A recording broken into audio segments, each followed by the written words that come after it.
Welcome, everyone. Thank you for joining us. Thank you. As usual, I'm going to introduce myself first and then introduce Roots and then introduce our speaker.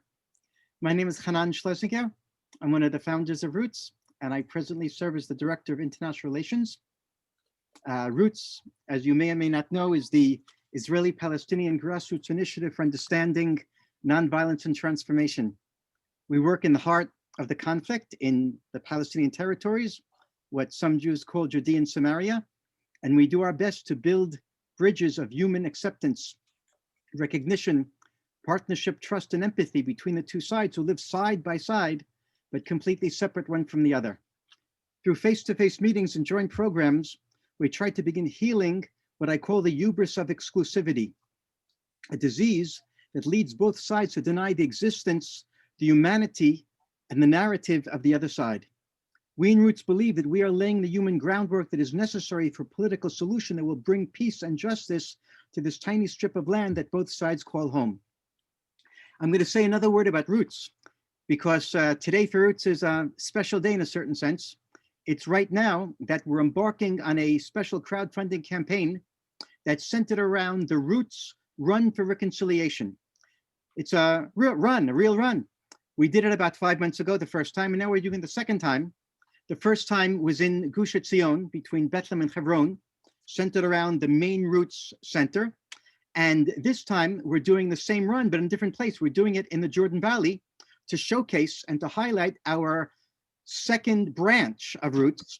These days already a third and fourth branch, but we're now highlighting our second branch in the Jordan Valley, where Israelis from the kibbutzim, the kibbutzes in the area, and Palestinians from Uja and from the Palestinian city of Jericho are meeting now for almost 4 years. It's a 3-kilometer course and a 9-kilometer course. The crowdfunding campaign is centered around the Roots, around the run, and we welcome people from around Israel and Palestine to run with us there in the valley. And we also welcome people from around the world to run where you are on the same day, and if you can, the same distance, and to raise money for Roots through your run. The day is March 14th. March 14th, it's a Sunday. Our time here, it's 4 in the afternoon. Your time may be earlier or later. And the crowdfunding campaign, I'm going to put in the chat right now. I just did. And you could look at the site. It's live now. I didn't have time to put the final touches on it before this meeting started, but I'll put them on there right afterwards. And read what it said. Sign up to give us money. Sign up to run with us. Sign up to just pass the word on as an ambassador. So that's about the run, and I'll mention it again at the end of the talk. And now I'm going to move to what's really central tonight. I want to introduce John Linden, who is the executive director of the Alliance for Middle East Peace, ALLMEP. John's a regular contributor and commentator on events in the Middle East. His writing has been featured in numerous international publications, including Newsweek and Time magazine. He's a frequent analyst on the BBC, CNN, France 24, and Sky News. John is also a visiting fellow at King's College London Department of Middle East Studies. In addition to that, as part of the leadership team of Roots, I get to interact with John not infrequently, and I can tell you that he is sharp, compassionate, quick, and always there to help Roots and other 100 organizations that are members of ALLMEP to do what it has to be done to increase our capacity and make sure we get the word out and bring together Israelis and Palestinians. So I will now let John speak. Thank you, John, for being with us. Thank you so much, Anna. That's a lovely introduction. Yeah, I guess just to kind of thank everybody for joining, obviously, on a Sunday evening or afternoon or morning, depending on where you are, and for your support of Roots. As was mentioned, the Alliance for Middle East Peace, ALLMEP, of which I'm the executive director, we have 130 members right now working in so many different ways on either side of the green line, really focused on, and as you heard, on bringing together Israelis and Palestinians, Arabs and Jews in a panoply of different ways. I mean, if you can imagine an activity or a theory of change that can bring together human beings, we probably have a member that's embarking on it. But Roots is qualitatively a different kind of organization than most others. It's one that we're very, very proud to have inside our membership, and it's doing something, I think, very, very innovative around combating dehumanization and really creating these new pathways for connection. which we need in conflict resolution. It's a little bit of what I'm going to speak about, but unfortunately there's so many different taboos or elements of baggage that hold back Israelis and Palestinians living in a variety of places between the river and the sea, working together, but probably none more acute than the context that Roots is working within. And that's why, you know, it's a privilege to be speaking to you this evening, but it's also a privilege to get to work with the team at Roots. And actually, particularly over the last year or two, seeing how the programming, the activities are sort of sharpening and becoming very much reactive to the reality underfoot in Israel and Palestine. It's really exciting to get to see the development that's underway, and they really are deserving of your support. So if you're not already a friend of Roots or a supporter, please do consider being one. They're truly innovative and do deserve that support. As I mentioned, ALLMEP, the organization which I work with, we work with our members to try and strengthen their activity on the ground. And a little bit of what I want to speak about this evening is just how hard that is, but how important it is. I mean, there's kind of a truism that nothing easy is really worthwhile, right? And in conflict resolution, working directly with the human beings who are most at risk of violence, of dehumanization, is the hardest thing to do. And it doesn't often come with all that much thanks or appreciation from many communities. And it's much easier to kind of commentate from the side and to kind of call balls and fouls, right, rather than actually roll your sleeves up and engage in the day-to-day work that's required to repair the relationships that exist between the river and the sea. And that's what ALLMEP was founded to try and do. So initially we had 12 founding organizations over 15 years ago now that came together and said, we need to try and find an umbrella, a network, a platform to work together. The initial reason, or the kind of catalyst for it, was to actually try and solve a funding crisis that at that moment was acute, but in the last few years has gotten so much worse, where it's very difficult to get scaled support for the kind of programs that bring together Israelis and Palestinians. So we were founded by the initial dozen organizations to advocate to governments for far greater resources for the kind of programs that bring Israelis and Palestinians together. And this is important. If people who don't recognize or don't understand some of what I'm saying, it might be because of my accent. I'm from Ireland originally.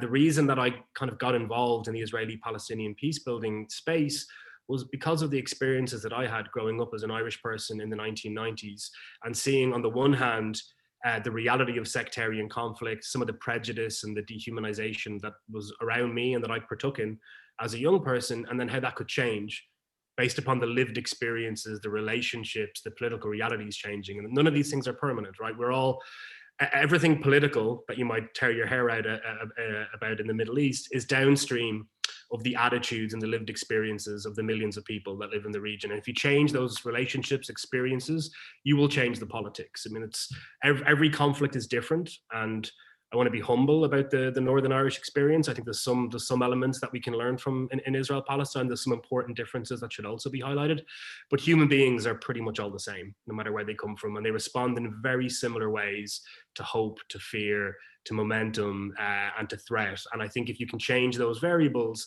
you can predict with a high degree of confidence how people will react to them. So I'm going to kind of, first of all, just to give a little bit more information about ALLMEP, because this will be important throughout the conversation. So we do two things that are very much interlinked. First of all, as I sort of alluded to earlier, we advocate to governments around the world for far greater resources for this work. It's really important. Today, we have 90% of Palestinians who think it's impossible to trust Israeli Jews, and 79% of Israeli Jews who think it's impossible to trust Palestinians. As long as that's true, it's going to be very, very difficult to have a conflict resolution process worth its name. It doesn't really matter who the president or prime minister are. If that's the reality underfoot, any process of goodwill is probably going to fail over the medium term. So that's the bad news. But the good news is that we know that the programs of our members are very, very effective in disrupting and transforming and reversing those same attitudes. When it comes to dehumanization, the denial of the legitimacy of the other, doesn't mean you have to absorb or internalize their narrative, but to see it as a legitimate counter narrative, and to prioritize peace. And this one is particularly important. We find increasingly, particularly for younger Israelis and Palestinians, there isn't a prioritization of this issue. ALLMEP is actually conducting a youth poll right now amongst 15 to 21-year-old Israelis and Palestinians. It's the first of its kind ever conducted. And we found, that's one of the most troubling results. Fewer than 1%, and that's within the margin of error of 0% of Israeli youth prioritize ending the conflict.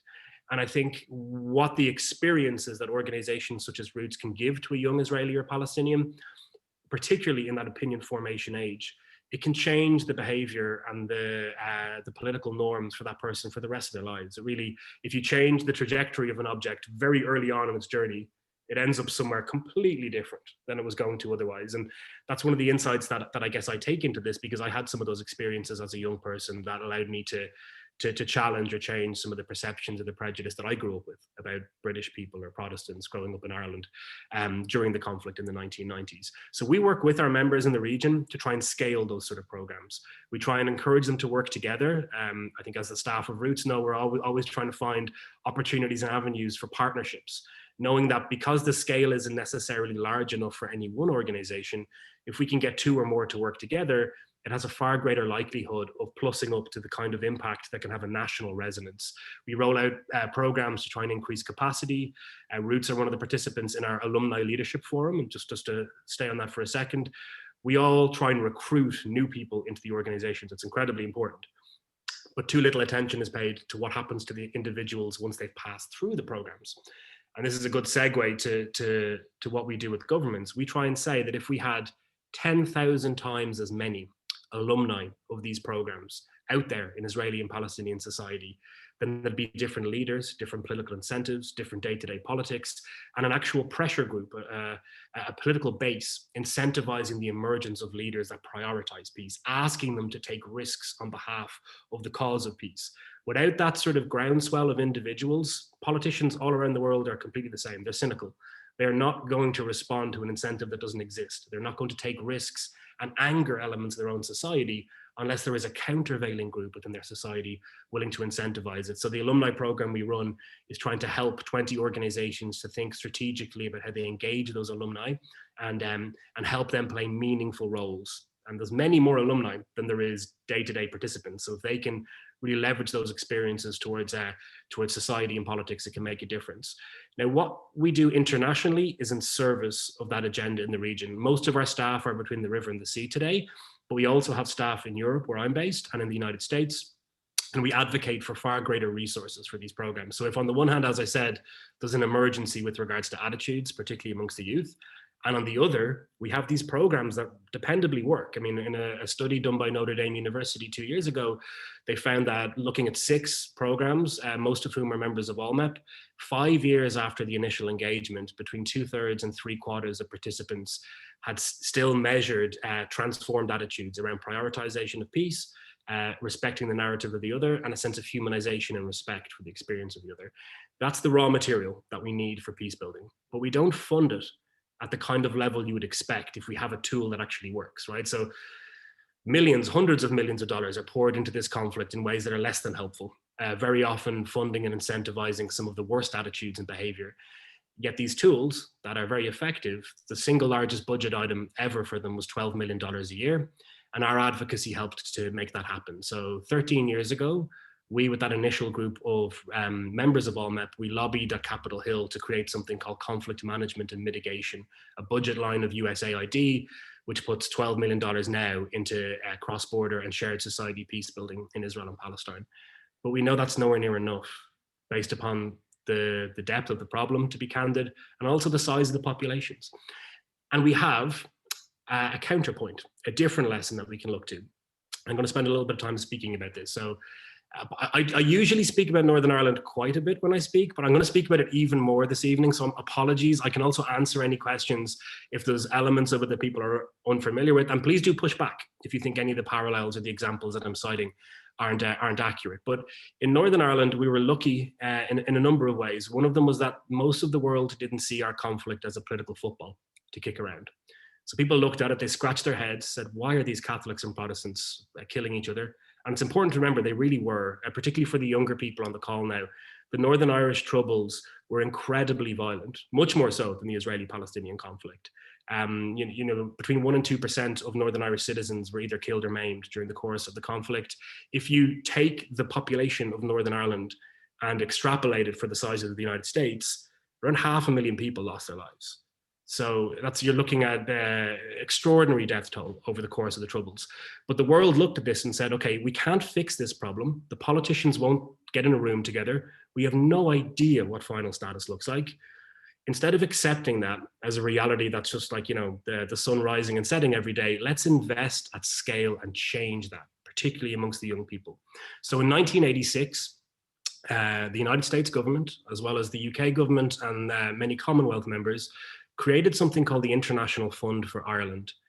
And it put $1.5 billion into peace building, starting 12 years before a peace deal. This is the really critical part. For a lot of the policymakers that we speak to in Europe and the United States, they dismiss this work, the work of Roots and many other of our members, and say, well, you can only do that really after a peace agreement. That's how you repair the social relationships in order to mend the societies again. We believe that to be exactly backwards. This is the work that you invest in and scale to get to conflict resolution, to create the trust that is necessary for people to take risks with their security, with their narrative, with the symbolism of their state. Without doing that investment first and laying the ground, you're not serious, because human beings will not generate conflict resolution out of nothing. So again, in Northern Ireland, we were very lucky that that was created.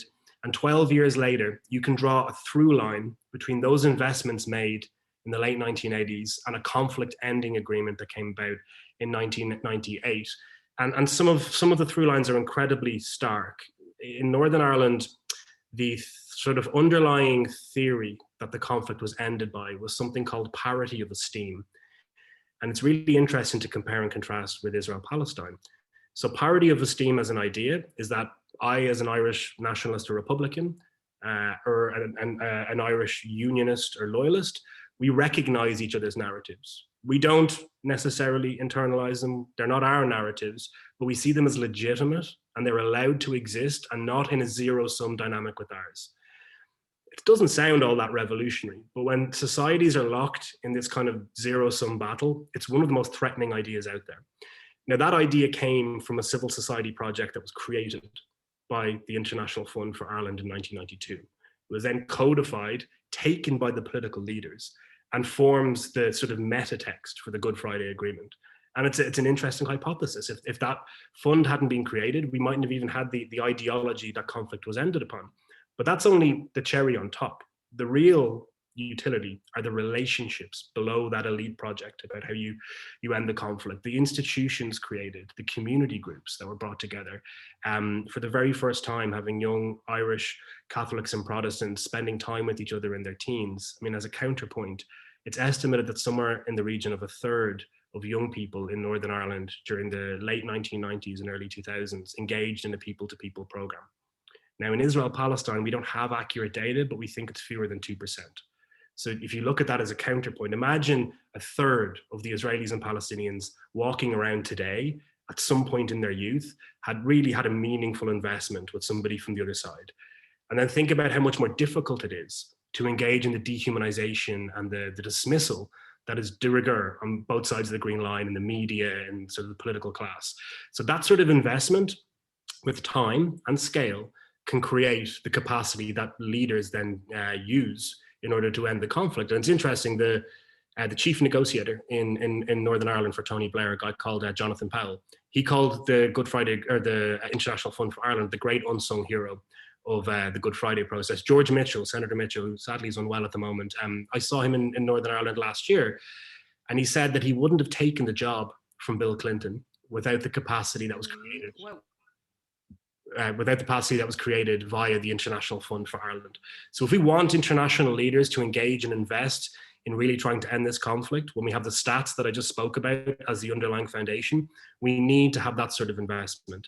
That's why we at ALLMEP have been advocating for something called the International Fund for Israeli-Palestinian Peace. Again, it's based off the International Fund for Ireland. We've been working around the world to try and generate enthusiasm for around a decade. I'm delighted to say that on December 27th, just gone, we managed to have a piece of legislation enacted through Congress and signed into law just in the final moments of the Trump administration, promising $250 million over 5 years towards these sort of programs. It's the biggest investment ever in Israeli-Palestinian peace building. And it's fusing together both the civil society work I've mostly talked about and economic development, things that can, particularly on the Palestinian side, help to create a middle class, a private sector, jobs for graduates, and a stake for young people in society, which sadly has been massively eroded since the Second Intifada. And we're now working with other governments around the world to have them join, with a goal of, over the next 2 years, hopefully doubling that to $500 million and eventually to $1 billion fund that's focused very, very narrowly on one question. What are we doing to prepare the emerging generation of Israelis and Palestinians to have the relationships, the knowledge that is necessary to end this conflict? There's never been anything like that in this realm before, but we're lucky to have something we can work from in Northern Ireland that we know was effective. And I'm just going to sketch out 2 parallel timelines to make this quite clear. So in Israel-Palestine, which I'm assuming most people on the call are far more familiar with, things looked quite positive in the mid-1990s for a moment, for some people certainly. So in 1993, we had the Oslo Agreement, which seemed to arrive out of space, right? Most people, even people very politically connected, had no idea that there was negotiations taking place at such an elite level. And then suddenly the PLO, which the day before had been a prescribed terrorist entity, and you could go to prison in Israel if you met with one of their leaders, people were being asked to expect that they were partners for peace, who were going to be armed, and were going to be security partners. That's a handbrake turn for a society to be expected to internalize and adopt just in a single moment. Simultaneously, on the Palestinian side, the PLO had not been in the West Bank and Gaza. They'd been in exile at that time in Tunis. So you had these people returning to work with their communities and to lead them towards sort of a semi-state entity, but none of the preparations necessary. And of course, the actual compromises within Oslo, even though it didn't address most of the final status issues, it did involve recognition of Israel and many other important landmark moments. The society hadn't been prepared for it. Nobody had been advocating for these positions publicly, really. So all of a sudden, they were supposed to be accepting of this change in identity of Israel from being an occupying force that was very widely resented to being a partner for peace leading to statehood.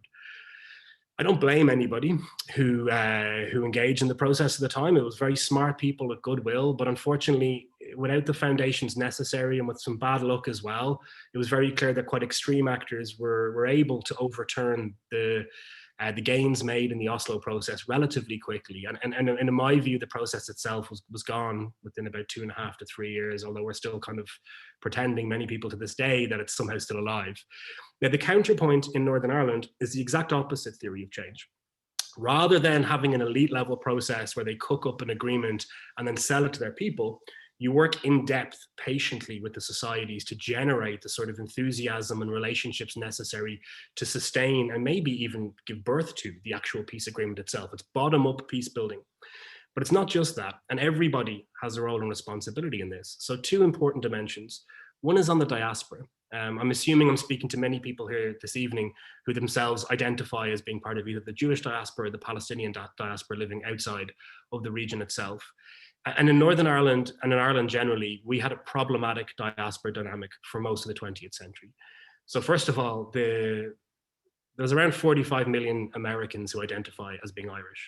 The population of Ireland is around 5 million people. So it's an extraordinary fact, but it's a very empowered politically diaspora, again, kind of similar in a way to the Jewish diaspora certainly has been over recent decades in the United States.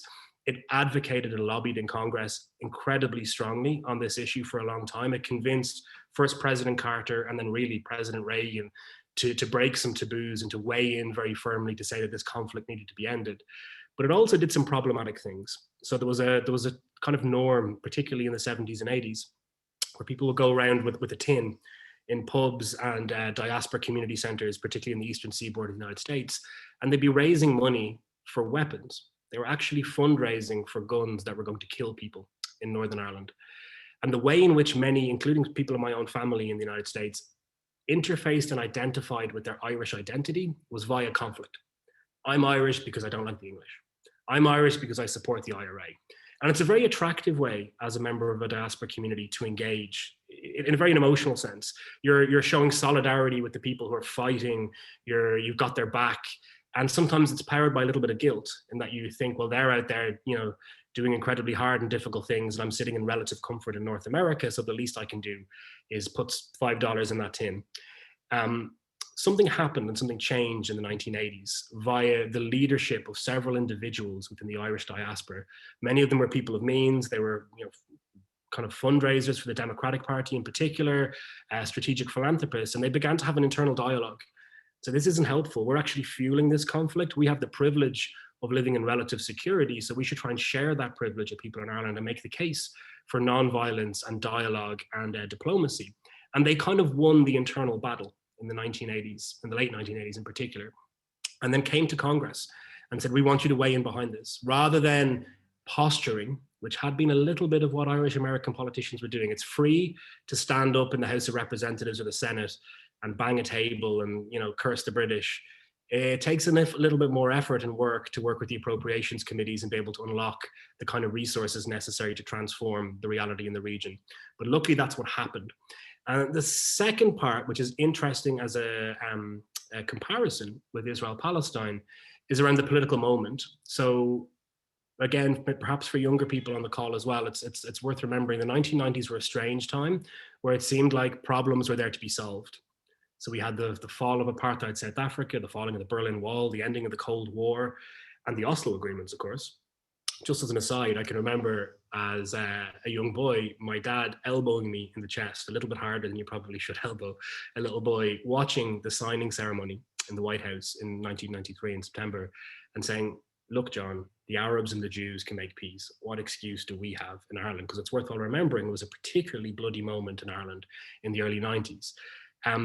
But in that sort of leveraging of a political moment, we also have to be alive, us working for Israeli-Palestinian peace, to judge the context that we're working within. Now, nobody knows the future, but I think it's fair to say the last few years have been particularly unadvantageous for trying to resolve Israeli-Palestinian peace for geopolitical reasons. So we had the world being pulled apart a little bit in North America, in Europe. I think the rise of affiliation with one party or the other in the conflict, rather than, again, leveraging that privilege of being outside of the conflict and saying, okay, this is a problem that we have a role and a duty to help solve, rather than to simply support a side in. And I think it's very early days. I think maybe there is a space opening up for that kind of conversation on this conflict. I've certainly been hearing it from conversations that I've been having with political figures in the United States and in Europe in the last couple of months. Time will tell, but we need to make sure that we can leverage that. And what I've also been noticing, and again, this is the interesting counterpoint with Ireland, is a realism about what's actually going on. So I'm going to throw myself under the bus a little bit with this. So we didn't really go into that much of my background. Obviously, I came from Ireland originally. I worked in Ethiopia for a little while. But soon after, in 2008, I moved to London and ran an organization called One Voice, which some people might be familiar with. It's one of ALLMEP's members. It's a relatively large grassroots movement that works on both sides of the Green Line. Back then, there was a One Voice Israel and a One Voice Palestine. Today, there is Darkenu working inside Israel. It's a large mass movement, and Zimam working in the West Bank and Gaza, and again, a very large youth movement. And when I was working at One Voice, our mission and goal was a two-state solution. And I really believed that we were very, very close to a deal. Everybody knew what it was. It's everything you've heard from think tanks, from politicians. All that was necessary was to get the leaders in a room, bang their heads together for a couple of days, and we'd get the white smoke coming out. I now, looking back, think I was very, very naive. And what I began to notice over time, and this is not a criticism, One Voice are a fantastic organization, and they in turn, I think, have changed their theory of change over recent years. So it's more a critique of the time. I was training Israelis and Palestinians very regularly. As the member of staff that was in Europe, I was traveling to the region more often than my North American colleagues. And I was finding that for the Israelis and Palestinians, who already were a self-selecting group because they were choosing to be in a room with the other, right? So they're already, for want of a better phrase, on the left within both societies. That every year, every month maybe, I was hearing a little bit more dehumanization. I was hearing a little bit more racism, a little bit more suspicion about innate characteristics of Jews or Arabs, rather than an argument or a discussion about politics. And I think we in the international community have been far too slow to realize and recognize that. And this, I think it would take a longer call to try and figure out the root of it. But it's funny that we all recognize our own societies are incredibly complicated, and that the politics are incredibly dynamic and tough, and that you have to win over every single person, right? A politician understands this. They go knocking on doors and try and convince individuals, one after another, to vote for them or to see an issue a certain way. But I think a lot of the international community treated Israelis and Palestinians, Jews and Arabs, without that level of agency or maturity or respect, and assumed that something cooked up in a negotiating room would be bought and understood by the population, and that you didn't have to do the hard work to try and build the relationships. Now, the good news is I think that has totally changed. It took a long time, but what I hear now increasingly, I'm happy to discuss this if it's of interest in the Q&A, from European, North American, Australian, you name it, pretty much every country that's invested in a significant way in this space is a recognition that we have to work long-term and bottom up. And it's an exciting moment in that sense, because this was not something that resonated even 18 months ago. People now recognize that there's no shortcuts. There is not going to be a two-state solution tomorrow morning, that it's not necessarily the fault of Abu Mazen or Netanyahu, as much as people might like to blame both of them, that they are a function and a consequence of the situation rather than the people who have created it to a varying degree. And they understand that that requires resources and time and attention, and that you have to approach this from a do no harm attitude, right? So that the worst thing you can do, in my opinion, is to weigh in and sort of swing your elbows around and, you know, act with a level of arrogance that isn't beyond us in Europe and the United States, and try and solve somebody else's problem and then make something worse and leave. And that I think has been the legacy of some attempts in this space. And what I see now is that very, very senior and empowered people are recognizing that the work of organizations like Roots needs to be actually at the center of the theory of change. So I'm going to kind of sketch out quickly how that might look just before opening up for questions and answers. So we at ALLMEP, we're in a very privileged position. I get to, and this is also very encouraging on a personal level. So people ask me how I've been working in this space for such a long time. It's like 12 or 13 years, I guess, now working for Israeli-Palestinian Peace. I only talk to people pretty much every day who are doing the hard work, Israelis and Palestinians meeting each other, working together, innovating, not taking no for an answer. And that's very energizing, but it's also not representative, right, of what's actually going on in Israel-Palestine. But nevertheless, there is an embryo there. There is the foundations that can be built from. So first of all, there is incredible, not capacity, because it's not numerically strong enough yet, but sort of the seed of capacity. In many conflicts, you don't have civil society. It's been torn apart. You don't have organizations that are working together. You don't have, in the space of education, of health, of the environment, these innovative actors that aren't taking no for an answer. So this is a very important asset that needs to be recognized in Israel-Palestine. The problem is it's politically disempowered. It's very often criticized and ridiculed and weakened by political leaders within both societies. But it's interesting, it's still there, right? It's had the peace group, for want of a better word, has had a very tough 2 decades, but it is still there. And what's interesting is it's not increasingly a shadow of what existed in the 1990s. It has changed. And Roots is the perfect example of this. It's bringing in previously excluded parties. In fact, bringing in is the wrong phrase. It's being innovated by parties themselves who can see what was wrong with the previous approach to peace building. And I see from top to bottom now, it varies in different organizations, a recognition that any real drive towards peace between Israelis and Palestinians has to be broad-based, inclusive, religiously, ethnically, socioeconomically. I think that's a reality that's now being absorbed by the peace camp. The other part is around innovation. And again, the privilege that I have is I get to meet many of these innovators. I don't think there's a more innovative civil society, full stop, than what goes on in Israel-Palestine. I mean, I can give you a couple of examples. In education in particular, so a lot of this call I've been talking about how we did things well in Northern Ireland. And I'm giving you a very superficial analysis. There's lots that's still wrong, and there's lots that was done wrong over time. Education is an example of it. Today in Northern Ireland, fewer Catholics and Protestants are educated together than they were before the peace process started, right? So that's proof that something's not right. The shared educational space in Israel, I think, is pound for pound the best shared educational space anywhere in the world. Not just the formal part, made clear by groups like Hand in Hand, perhaps, but the informal part as well. Innovative programs that work with teachers to make sure that they're going into classrooms and being able to bring norms and ideas that are able to push back against dehumanization. Summer camps, after school programs, music, arts, culture. It's phenomenal.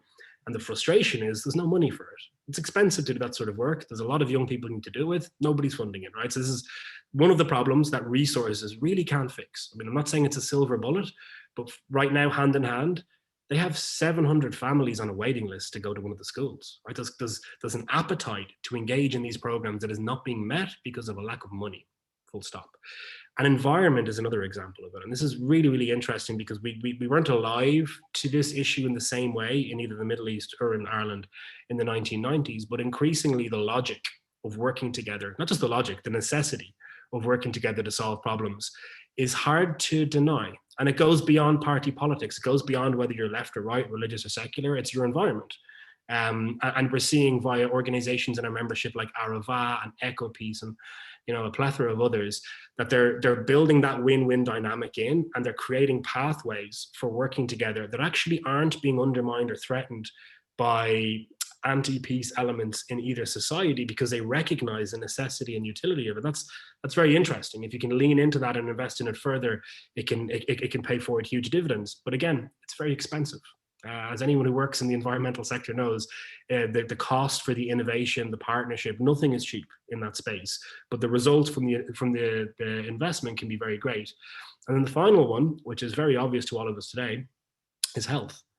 We're talking to you now, and it's very interesting, obviously, from the staff from Roots, who are sitting as Jewish citizens of Israel in the West Bank or Judea and Samaria, sitting across two dual health environments. It's crazy, right? So you have a situation where the virus, I know it's a cliche, it doesn't care whether you're Arab or Jew, it is going to behave in exactly the same way, and it's going to transmit between people. It does not respect the green line. And you have this foolishness of trying to pretend that there is a division, that there's different layers of bureaucracy. And I'm not undermining any party's political position on this. I'm just saying, from a health perspective, a child can tell you that this is not a smart way to go about trying to prevent the virus from spreading. And organizations in our membership, like Project Rosanna, are really leaning into that. And again, it goes beyond left or right. They have found very interesting allies in the Palestinian Authority who are completely opposed to working with Israel, except for this, because they recognize that the virus is going to work against them. And that provides a wedge. You can work on that. You can find that there's utility, that people feel proud about the partnership afterwards because they see it delivering dividends. And they've provided ventilators and COVID units to Palestinian hospitals, and are currently working on a project to try and get some vaccines as well, working hand in hand with Hadassah Hospital in Israel and the Palestinian Health Ministry. And again, this is really innovative stuff that only civil society can do. And I'll kind of finish on this, I think. It's the space that civil society can open up. That's what I've really noticed, not just in Israel, Palestine, but as I mentioned, also in Northern Ireland. Politicians are risk averse. If an organization or a coalition of organizations can take the political risk for them, it's a bit pathetic, but it's just the truth. That's fantastic. If you can go 10 meters ahead of where they want to be, and take the slings and arrows, open up some new ground, test out some ideas and propositions, smart politicians then fill that vacuum. I mean, the perfect example is the Oslo Accords themselves. People might not be aware, but the Oslo Accords were actually a civil society project at the start. You had Ron Pundak and Yair Hirschfeld, university professors, civil society organization leaders from Israel, sitting in a hotel in Oslo meeting with the PLO because the Israeli government didn't want to do it. And as soon as they actually managed to figure out the bones of the agreement, the Israeli MFA swooped in and took the political dividends. But it was deniable until that moment, right? They could walk at any moment. That could have been uncovered. You need to Achronot, and then suddenly the Israeli MFA would say, well, we don't know anything about it. It's just a couple of university professors. And that shows you the subversive element that civil society can play. And that's why the resources are so important. Now, you can get lucky. One of those organizations or one of those people can be, a 1 in 1,000 organization or person, and they can play a leadership role that can kind of bend history to their will. But you can be waiting a long time for that sort of person. The more safe strategy, the smarter strategy, is to invest in scale, because it'll do three things. Number one, it will create the individuals that any peace is going to depend upon anyway. When you look in the last Knesset, maybe the one before last, there's so many elections now I lose count, but the very few people in the Knesset that were prioritizing Israeli-Palestinian peace in their speeches, and it really is very few members of Knesset these days, they tend to be graduates of these programs. They tend to, at an opinion formation age, to have participated in some way in them. In fact, in a strange way, I think President Rivlin is actually a graduate of these programs too, and that he had a much more shared upbringing in an Israeli-Palestinian space than most Israeli Jews have. He speaks fluent Arabic and has a rich understanding of Islamic culture. But then on the Palestinian side, the departed Saeb Erekat, who just passed away obviously last year, was one of was a board member of Seeds of Peace. One of our members. I met Saeb very, very often. I don't think I've ever met anybody, as much as you might be frustrated at some of what he might say, who woke up every day and all he thought about was Israeli-Palestinian conflict resolution. Now, we're not making those people anymore, certainly not at scale. And you see it generationally. A lot of the people that are prioritizing this were young in the 1990s, less young now because that's how time works. If we created 10,000 times as many of them and seeded both societies, over time, you would just begin to see things change. New politicians, new political parties emerge. But then finally, what you'd also have is new ideas. And this is one of the reasons why I love Roots so much.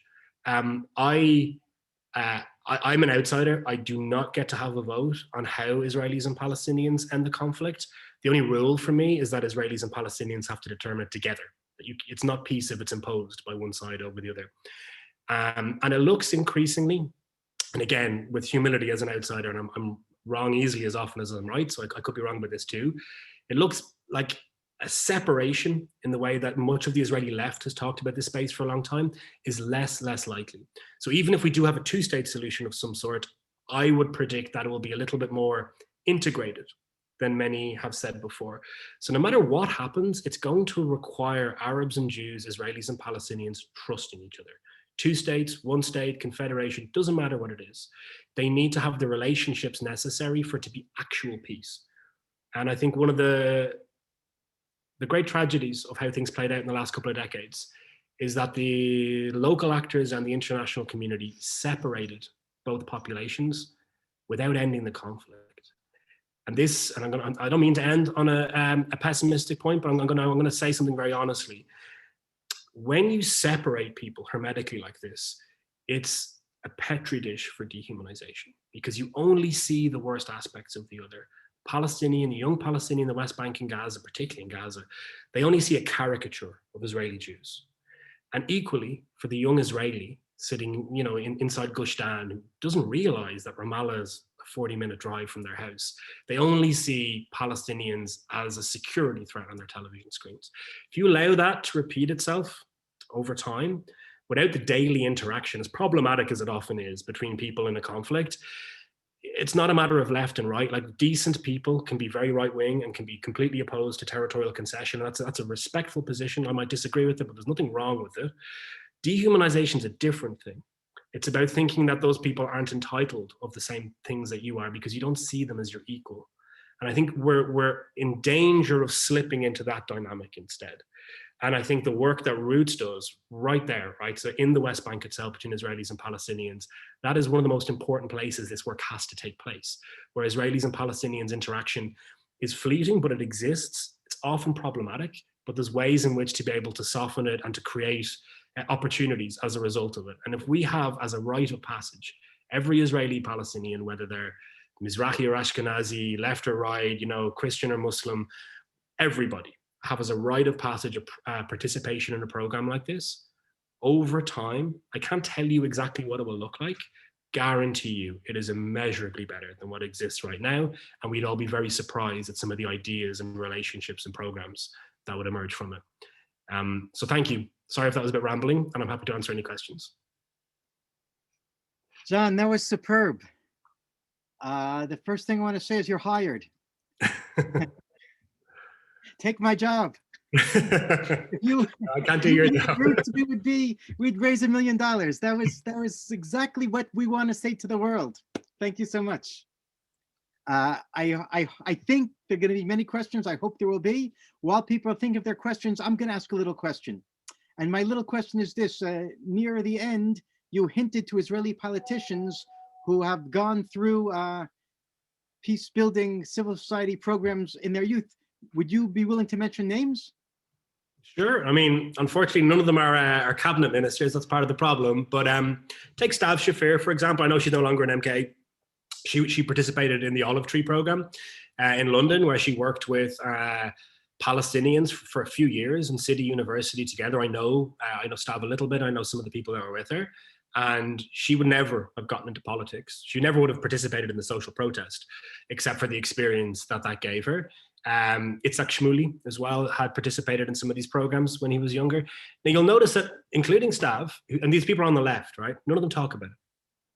This is part of the problem, right? It's seen as a political liability. Like, even if you are supporting positions that are seen as on the left or pro-peace, you can't pretend the reason you're doing it is because you empathize with other people, right? God forbid, like that would be political suicide, right? It has to be transactional and has to be somehow you sneaking something on them or doing something that's in your benefit that they don't quite realize. And this goes both ways. This is not judgmental about Israelis. Palestinian politics is the same, if not worse. And it's because we've criminalized or disincentivized empathy. And I don't want to sound like too much of a hippie when I say that, but it's really, really important.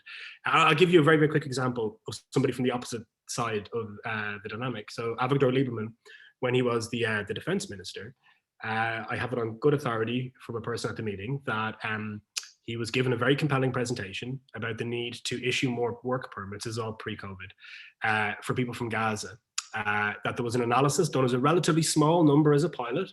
There'd been a rigorous study done that it would obviously improve things for people in Gaza, but that would also help with security, and that there was like a cascade of positive sort of incentives, I guess, not just for people in Gaza and for the IDF for the security situation in Gaza, but also for some of the farming communities in the Gaza envelope who are relying upon labor coming from Thailand in order to work in some of the farms. So all this was presented to him, and he said no. And he said, the reason though, he said, my voters will kill me if I'm seen as issuing permits for Gazans. You don't forget, we're talking about dehumanization. Gazans are in a different category. Like the dehumanization of Gazans that's happened over recent years is truly frightening. And I think it proves my point about separation. The Palestinians that are least visible and that you only see the worst of their behavior, and I'm not diminishing the very, very negative things that Hamas is doing. Hamas is a terrorist organization. And in my view, they were detaining a friend of mine for 6 months for engaging in this sort of work. So I'm not anyway an apologist for Hamas, but nonetheless, you see that sort of the incentive for a politician of the right, that even if it's in Israel's interest, he can't do it. He'll lose Knesset seats. He'll be branded as an Arab lover, as a leftist. So we're seeing the two different worlds there. And I think we need to normalize, I know it's a loaded word in this space, we have to normalize being able to empathize with the other, right? And in not being by the way, I think President Rivlin is a great example of this. He's a man from the right, he's a revisionist, but whenever he talks about Palestinians or Arabs, you can just tell he's talking about them as human beings. They're like, he doesn't politically agree with them, but they're people like him and they're entitled to all the same things that he is because they're children of God just like him. And I think if we had that back in left, right, religious, secular politics on both sides, because there was a bit more of that in Palestinian politics in the 1990s as well. I know it's a cliche, but you know, there was the photographs of people putting guns in flowers in the barrels of guns in Bethlehem, and I've been present at meetings between President Abbas and 300 Israelis. I mean, there was a time when you could own and be proud a little bit more of these relationships, and we have to find a way to rehabilitate that. And then just finally on that, to make sure that the leaders from our movements, the alumni, remember I talked about the alumni program earlier, that they're being prepared for political leadership themselves, because that is the best route, to be really clear. If these movements are funded at scale, they will produce phenomenal leaders. None of these are shortcuts, they all take a long time. But then over time, those people become political leaders. We've seen it in conflicts over and over and over again. And I think, you know, the handful, I mean, Ayman Uda, by the way, to answer your question, is another example. He was a program director at Sikui, one of our members. You know, you can agree or disagree with MK Uda's platform and with the joint list, but he's somebody who richly understands both the Jewish narrative in the land and obviously the Palestinian narrative. And when you hear him speak about Jewish identity and suffering in the 20th century and beyond, it's not an act, it's not a game. He gets it right in his core. And again, he doesn't empathize with Jewish nationalism because he feels as if it's at his expense, but he understands it from top to bottom and he doesn't delegitimize it. He understands that it's incredibly important as part of identity for Jewish Israelis. And I think regardless of the policies, if we had, out of the 120 members of the Knesset, if we had 20 or 30 people with those sort of experiences scattered around like seeds, it would be a very different situation. I suspect we wouldn't be going into yet another election right now. Thank you, John. John, there are two people in the chat that wrote that your presentation was so rich that they would like to see it in writing. So I don't know if you have been writing, but do you have any articles or such that you could recommend to people to put in the chat? Yes, I will. I'll try and search for. I did a long form essay actually for Fathom, which is a UK kind of sort of policy outlet. It's long enough, longer than I usually write, but I was asked to write something long, and it's kind of trying to capture a lot of what I said today, and it's about long-term change and about sort of the need not to look for shortcuts and quick fixes, and really invest at grassroots, and actually to take a little bit of an inspiration from the settler movement in the way that this was done. And I'm saying this without any value judgment whatsoever, but the idea of investing very deeply in communities and the people within them, and taking what at the time, so again, this is actually very, I didn't plan to talk about this right now, but it's interesting considering the audience, right?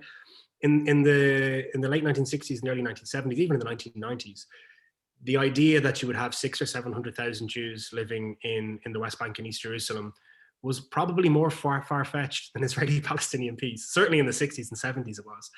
But we had a community of people that said, okay, this is our goal. It's way, way off in the distance. I know people roll their eyes when I tell them it, but I'm going to wake up every single day with a lot of tactical discipline, and I'm going to behave and act and move around in the world in a way that facilitates that outcome.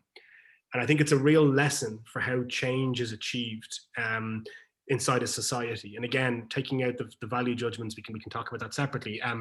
But I feel that people who are pro-peace, and again, this is something that I hope has been learned a little bit because it comes from a different part of Israeli society very often, there is less willingness to make those sort of investments over time, and that discipline and the sacrifice that it requires, right? You have to forgo having something today because you want something that you value much greater in the future. And I think that's something the Peace Camp forgot for a while. So I'm happy to put that link into the chat. A few other things that I've written perhaps as well, but that one probably explains it in most depth. Thank you for that. The people very much appreciate it. So there's a question from Gilda. Gilda asks, I'm going to read what's written in the chat. Clearly, you're not a Palestinian nor an Israeli. So how did you establish standing with the two groups that are naturally suspicious of outsiders? That assumes that I have. So I don't know if that's the case. Thank you for the question, first of all. I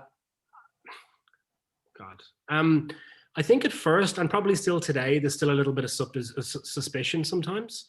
There is a feeling in Israel, not entirely unearned, that people in Ireland are anti-Israel. I think there's quite a pro-Palestinian sort of narrative or political norm in Ireland. I certainly grew up with it. And I think over time, I just visited so often. I started off probably with a more fun, sort of simplistic analysis of the conflict, but I just visited so often. Like my mother always reminds me, I spend much more time there than I do in Ireland, and I probably have more Israeli and Palestinian friends now than I do in Ireland. And that kind of humanization, where you begin to understand, the fears and the kind of the realities and the narratives, was part of it. I think also I'm a bit of a nerd, so I just learned an awful lot, and I think if you are able to understand the history of both people, because I'm lucky I was interested in it, right? So I read quite deeply in it.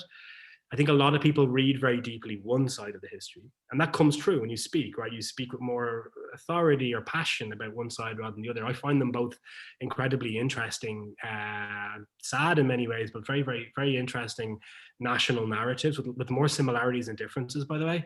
And I think that sort of helped to build up some sense of legitimacy.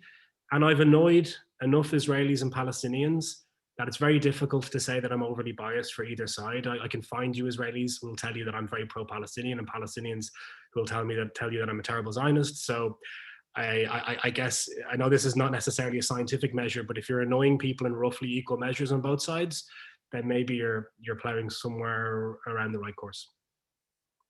Thank you, John. I'll just add that Mera wrote to us in the chat that she has a clip of you speaking for a very short amount of time that encapsulates a good amount of what you said. So she will send it to me by email, and anyone who's interested can ask me for it. And John, you're smiling. I'm not trying to say that you were long-winded. That was fantastic what you spoke. So now there's a question from David Hepler. what has been the history of ALLMEP's position on the BDW movement? BDS is what I meant to say. Yes, okay. Yeah, and so what has been the ALLMEP position on BDS, and how do you address it today? That's a good question. So we don't really take a position on BDS. We don't really take a position on most things. I'll be clear. We're a membership organization of our members, and our members tend to have very varying ideas on lots of issues. So we're not one of those organizations that issues a press release every 4 or 5 days. I used to work for one of those organizations. It's exhausting. We kind of work instead, I think, directly with our members to try and aid and assist their work and to get resources from governments. However, on BDS particularly, it's very clear that what we do is mount an alternative. So I want to just maybe spend a minute or two on this. This is me personally rather than ALLMEP, I want to be very clear. I happen to think that the organized opposition of BDS isn't very effective. I also don't think BDS is very effective. I think there's an interesting little mini economy between highly financed anti-BDS and then BDS itself. And BDS movement has never done a single thing to help Palestinians. They have a long track record now. Israel has more economic and political relationships and more people around the world than they did when the BDS call was first inked. All they've managed to do, in my view, is to further disincentivize Israelis and Palestinians getting together, and that to me is indefensible. Now, I want to break BDS, and I personally support no element of BDS. Our members are an alternative theory of change. That's all about engagement. And I think the more our membership are succeeding, the harder it is for people to advocate for BDS, because there's a vibrant, effective alternative. I think the best way to counter BDS is to fund and support and empower the alternative, rather than having this back and forth fight. Nevertheless, I would make a distinction between the people-to-people part of BDS and the other parts. I don't support any of it, but I'm particularly incensed about anybody campaigning that Israelis and Palestinians shouldn't be in a room together, particularly if they're not Israeli and Palestinian. It's Kafkaesque. Like, the only way we've ever solved conflicts in the history of humanity is either by one side winning or by both parties sitting down and talking to each other. For you to take off the table the potential of spending time with the other to figure out how you can come to a mutually agreeable solution, and somehow pretending that doing that is counter to either party's interest, or somehow like criminal, and sort of some of the language that I see, I don't understand it. It's hard for me not almost to get conspiratorial about it. It's crazy. If people had that norm in Northern Ireland, I shudder to think where we would have gotten to. And I'm not aware of a conflict anywhere on earth that's had that norm. Plenty have had economic boycott, and I think it should be looked at in a different prism. Again, I don't support it, but it's a different thing.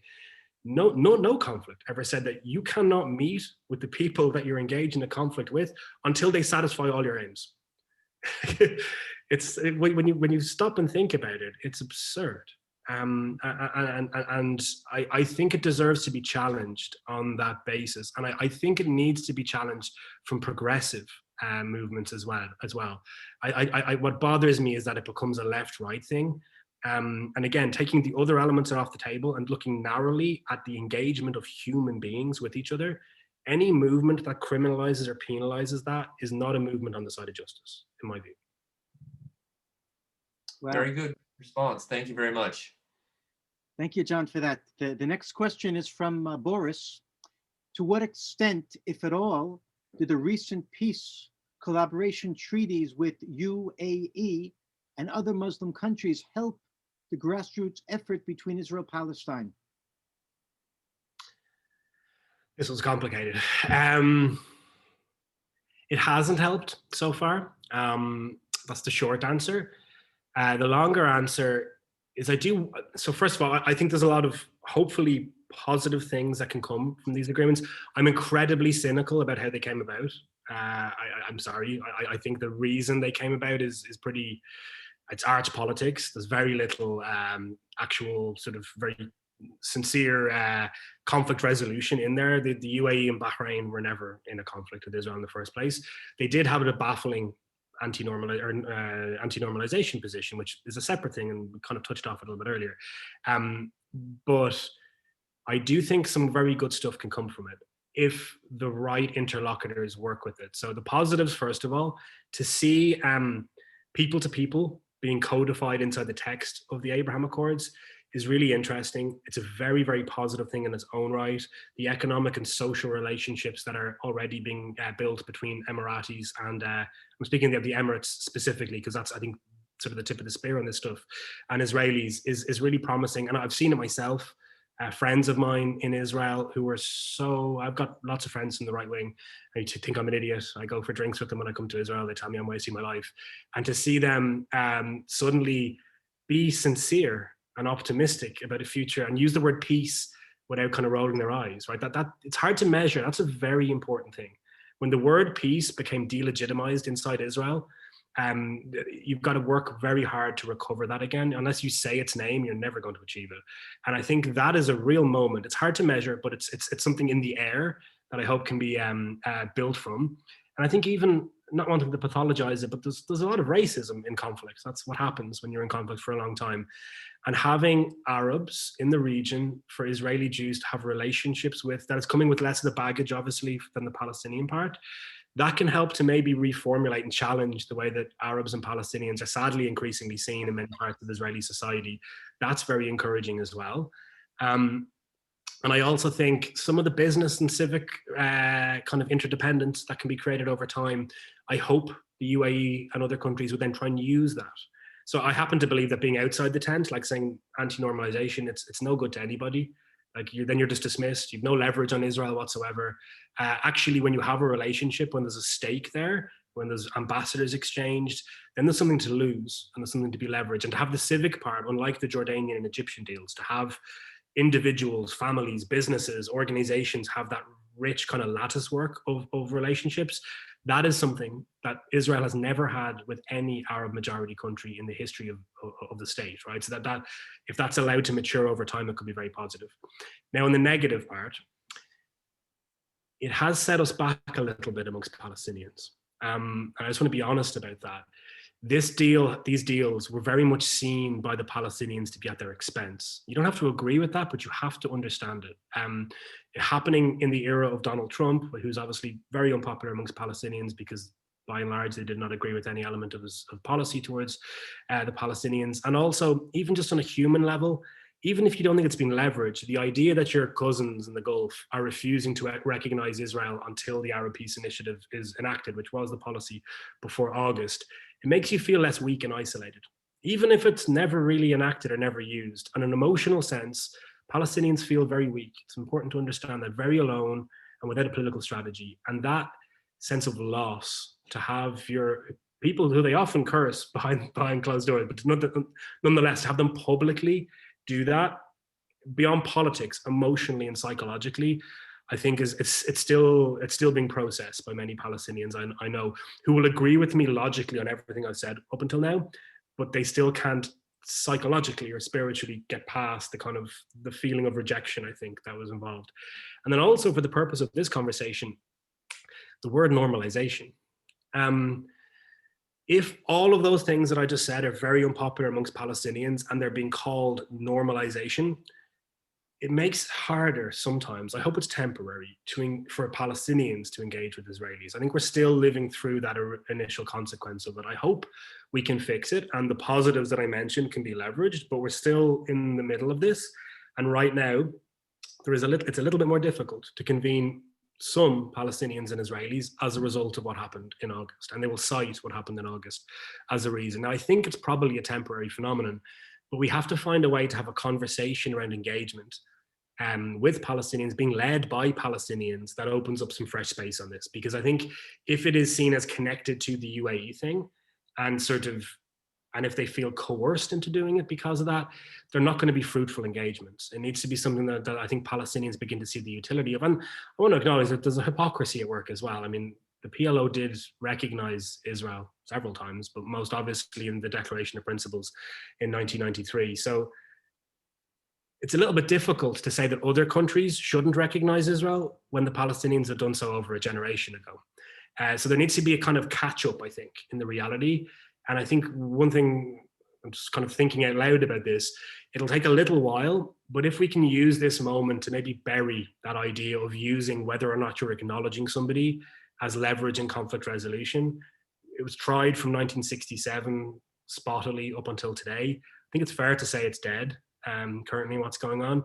Rather than doing a victory lap around that, which I'd encourage many Israelis not to do, instead say, okay, let's try and build a different sort of paradigm that's predicated on engagement and maybe even radical engagement, right? Really speaking to people that you don't want to speak to as a way of trying to make the tent bigger, and kind of use it as an opportunity to build something different, not just going back to more sort of one-dimensional peace building, but saying, okay, the anti-normalization era is dead. Now we're having radical engagement. We'll talk to anybody in order to be able to figure, and even if the only fruit of that conversation is to decide you never want to talk to them again, at least have that conversation initially so you know what you're dealing with. Thank you, John. Wow. Another question. There are now 18 questions waiting. Amin asks, I'm an outsider as well. I wanted to ask if you have any ideas or recommendations of what young people from outside the region could do to contribute and help. Beyond donations, what kind of activities or career choices could lead to contributing to this cause? Thanks, Amin. That's a great question. So yeah, beyond the obvious, obviously, of even in a small way, supporting an organization in this space, I think in the spaces that you see the conflict discussed, introducing their work. Because very often it's a dialogue of the deaf, right? So it's the most pro-Israeli people, the most pro-Palestinian people, and it's I don't know about you, I find it so pointless as a debate. It's like a morality play going on. I don't know who it's for. To try and introduce that kind of nuance, engagement, that non-zero sum, non-binary way, and to make an effort to engage Israelis and Palestinians in that way too. So I don't know where you're based, or obviously with COVID, it's not possible anyway, but if you have the means or the opportunity to travel to the region, the privilege, the really rich privilege of not being an Israeli or a Palestinian, neither of whom can move freely, but Palestinians obviously with much more impediments, is that we can zip everywhere between the river and the sea and bring the knowledge that you have from the conversations that took place in one part to the other. Now you can do that also in diaspora communities, by the way, which are not as hermetically sealed, but tend to be fairly monocultural. I mean, I had a day in Israel two and a half years ago where I went to Gaza in the morning, had a meeting with like a lot of students, university students in Gaza. And then I was in Hebron in the West Bank. And in between, obviously, I was crossing the Israeli part of the Negev. And then I was at like a rock concert in Tel Aviv that night. Like, where else in the world can you inhabit so many completely different realities simultaneously? But it's only international people that can do that. And then to have a lot of humility when you hear Israelis and Palestinians saying stuff that you really don't like, understanding that they can't do that. They don't know what you know. They haven't had those conversations in each place. And so don't be judgmental about it, and try and bring, with a little bit of, again, humility and grace, some of what you've been privileged to learn from your conversations to them. Wow. Yoel Oz, what role do you see religion playing in conflict resolution or transformation? An incredibly important one. And I say this as a secular person. I am one of the people who was the problem historically. There was a very elite-driven, slightly condescending, I think, technocratic approach to peace building, as if it was just a problem that some wonks from Harvard could figure out, and religion was annoyingly sort of unrational or irrational, and it didn't deserve to be at the table. I think it was exactly wrong. And I think the lesson that we have is when faith has been excluded from peace processes, not just in Israel-Palestine, and both Israelis and Palestinians were equally guilty of this. It's one thing that both sides did in exactly the same way, was to delegitimize an other and kind of criminalize. Like, there's a difference in using violence, right? So religious groups and secular groups sometimes use violence. There was a pathologization of religious people and their objections to elements of Oslo that was then painted with a violent brush, even when there was no violence involved, right? So straight away it othered religious communities and sort of created an us versus them dynamic. Now, I think ethically and morally that's wrong.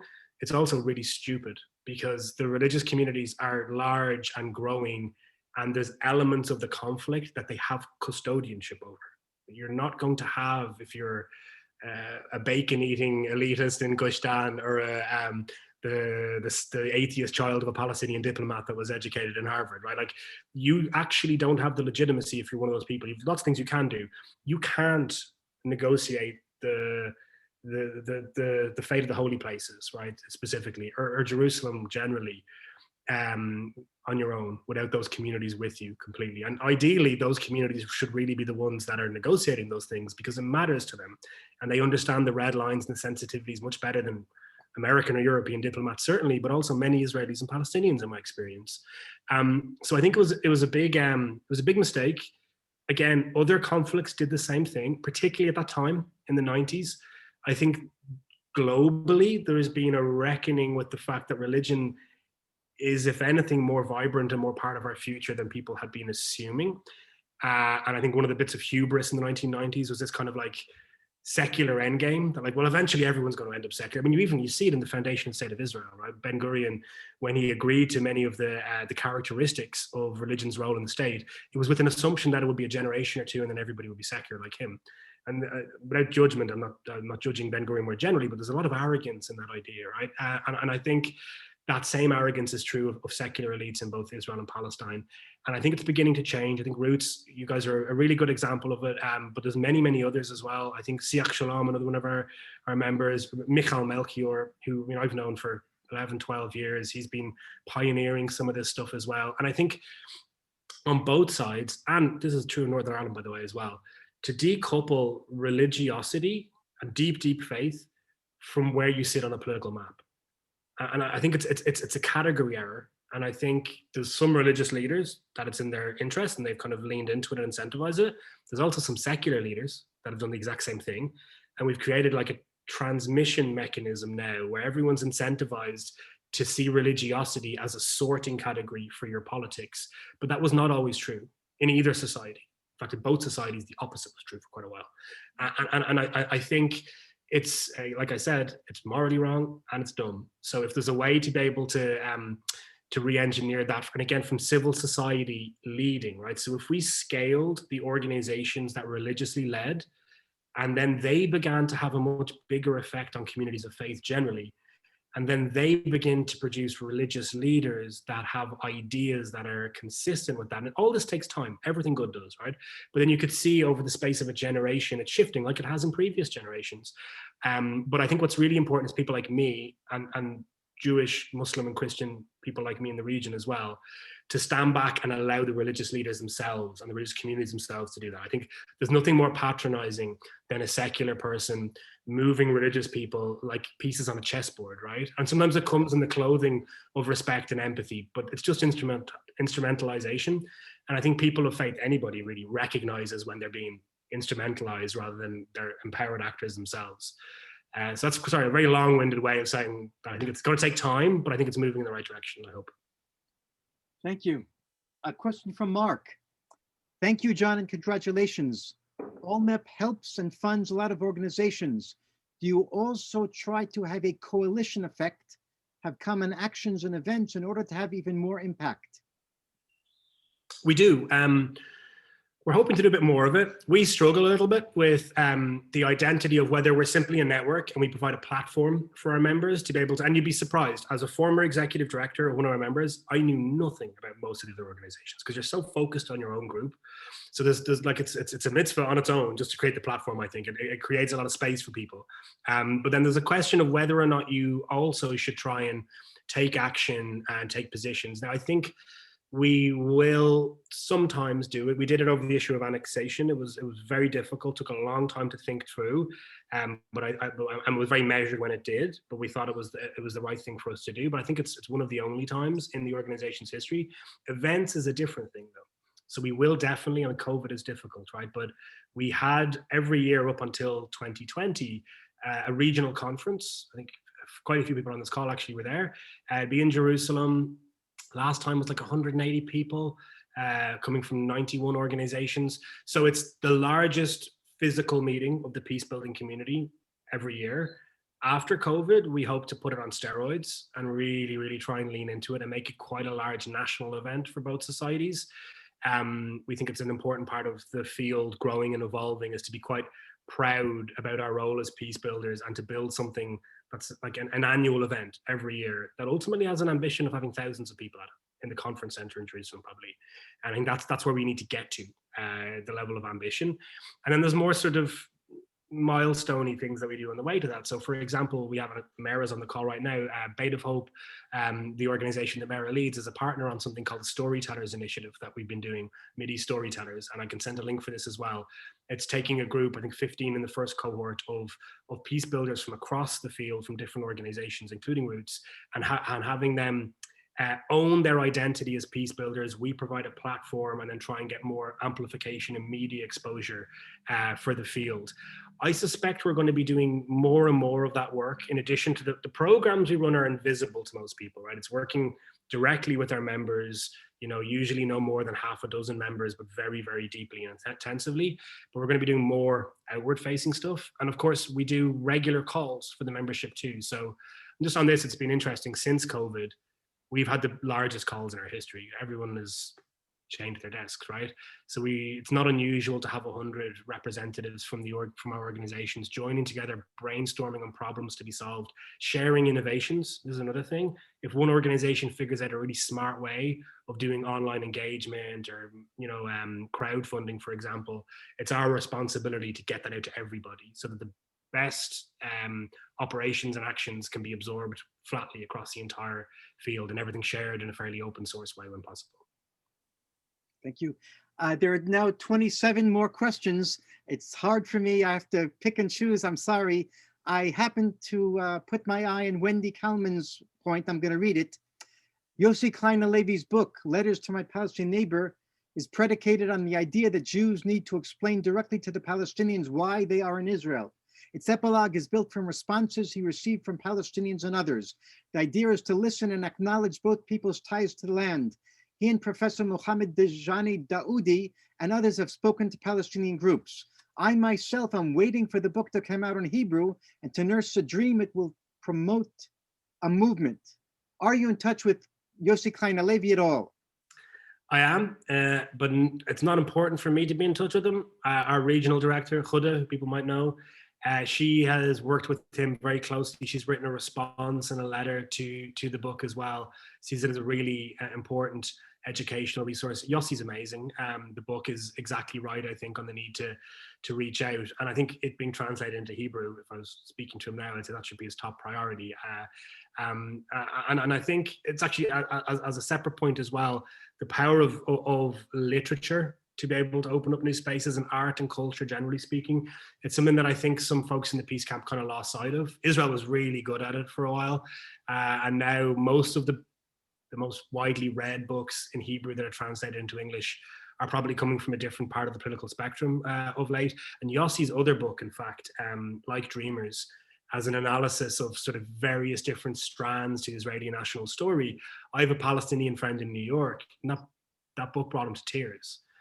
So it just shows you that, like, in that sort of memoir and fiction, there's a way to get beyond the politics and the argument. Drama is very good at it too, and allow people to think from a different perspective than they usually do. So I think, yeah, more of that would be great. I'll just mention that Yossi Klein Halevi was at the founding meeting of Roots 7 years ago, 7 years and a month ago, and he continues to be a strong supporter and also a source of. I take advice with him every once in a while. So John, there's a question here about the final solution of the Israeli-Palestinian conflict. Would ALLMEP ever advocate for one particular solution to the conflict? Not unless all or almost all of our members did too. Well, no, I take that back. I think if there was a negotiated agreement on the table that the leaders had agreed to, we would likely mobilize our members in support of it. I mean, our voice itself is only really as valuable as the members that make it up, right? That's where our authority, such as we have it, actually comes from. So we're not going to take a position. It's one of the reasons I really like ALLMEP. One of the reasons I joined ALLMEP, in fact, is that we're not one of the organizations that kind of sits down with maps and sort of, I find that so fascinating, don't get me wrong. But it's much more about the foundations that a real peace needs to be built upon, and it being on Israeli-Palestinian engagement. And I think it's fair to say that the kind of separation narrative of a two-state solution that really grew up since the Second Intifada is not our two-state solution. So most of our members are probably two-staters, although I think it's probably shrinking gradually, but it's still the majority. But I want to distinguish their two states and mine, such as it exists, because I don't live in the region, from the one that you hear politicians talk about, which is about like big walls and fences and really just demographically driven. Where can we draw lines to have the fewest number of this ethnicity here? And I think the one that most of our members would like to see is built upon their own relationships and theories of change, where an area, smaller than New Jersey is going to be shared. And there's already 20% of Israelis who are Arab or Palestinian. There will likely, I think, be Jews living east of the Green Line, no matter what happens after any agreement. So finding a way to live together and work together needs to be how the solution is predicated. And I think if we start from that position, an Israeli and Palestinian equality, right? Now that doesn't mean you're going towards a single state necessarily at all, or a confederation, but that both Israelis and Palestinians are entitled to the same things. Now you can do this in two states, one state confederation. The only thing you can't do it in is the status quo, right? Where Israelis and Palestinians are not receiving the same things equally, right? And I think if we start on that principle of equality, wherever you end up at the end is likely to enjoy much more support. And it's also, if you frame the discussion that way, I found that with many Palestinian interlocutors, maybe you end up in two states. Increasingly, that's actually what happens when I'm involved in these conversations. But it gets there via a process of logic and agency, rather than it being imposed by the international community or by Israel. The only thing I'd say, and this is not ALLMEP speaking, it's John speaking, we're doing this poll at the moment. It's very clear that two states doesn't enjoy majority support on both sides of the Green Line anymore. Now, it is still the most popular alternative to the status quo, but without having majority support in either society and no real understanding, no shared understanding of what it means either. There's a very different two-state solution amongst many Palestinians than there is amongst many Israeli centrists, certainly. I think we have to really internalize that. And this is a critique of the international community more than anybody else. There's kind of a cliche where just say two states loads of times and that's your policy. That's not a policy. It's not helping Israelis and Palestinians in the day to day. And I know I said this in my opening remarks. I just want to kind of double down on it. What's been refreshing recently in conversations in Europe and the United States is how much people in very senior positions realize that and think that the fetishization of final status means that we've really let people down now for well over a generation on their day-to-day reality. And there's lots of things that we can do to make things better and gradually better every day that don't involve us getting into a room as quickly as possible and talking about Jerusalem. And I think that's really important. John, the last question is, can people have your email address? Absolutely. I'll put it into the chat now. It's john@allmep.org. Please feel free to drop me a line. Well, I think that question is indicative of how powerful your presentation was. A lot of people want to read, and you put one of your articles in the chat. A lot of people want to ask you questions further. You covered so much. And again, I think that you gave a wonderful foundation for why Roots does what it does and why it's so important. So I really, really, really appreciate it. And after I give my appreciation to you, I'm going to mention again what I said at the beginning. Roots has its second run for reconciliation, March 14th. I'm going to put in the chat right now the Roots website and the crowdfunding campaign website. So the idea is to go to the crowdfunding campaign website to donate to our fund and to sign up there through the links at the address I'm going to give you in the chat. Sign up either to be an ambassador to spread the word about Roots and about the run and about the crowdfunding, or sign up to be a running ambassador, which means you will run with us. Either you'll come to the Jordan Valley on March 14th, or you'll run in New York or Toronto or Japan or Korea or Switzerland or Geneva or wherever it might be, in Paris or in Alaska, who knows, in Moscow. Run with us the same distance, 3 kilometers or 9 kilometers, and get your friends to donate for each kilometer you run, or if you meet your target time, even do better than that, they should donate for that as well. So I'm putting in the chat. Let's see if this works in the chat. Yes. So thank you, everyone. Thank you for joining us. Next week, our presentation is about the Israeli-Palestinian conflict on campus. That's Sunday, same time, same place. We'll be sending out information about it shortly. Please join us again. Again, thank you. And thank you so much to John Linden. Thank you for your time, everybody. Appreciate it. Is it possible Do you have a printed copy of what you said, John? I'm afraid not. I didn't write it down first, but I can. If you drop me an email, I can drop you some resources that explain most of what I said in different ways, and I'd be happy to get on the phone and discuss any of it in more detail, Richard. I will put my email in here. Well, John put his email in the chat, Richard, and John also put in the chat the link to get an Yeah. article that he wrote. Okay. Okay, thank you everyone for joining us. Come back next week and March 15th, 14th, Run with Roots, March 14th. Thanks, everybody. Laditov. Thank you. Thank Thank you. you. Amazing. Thank you.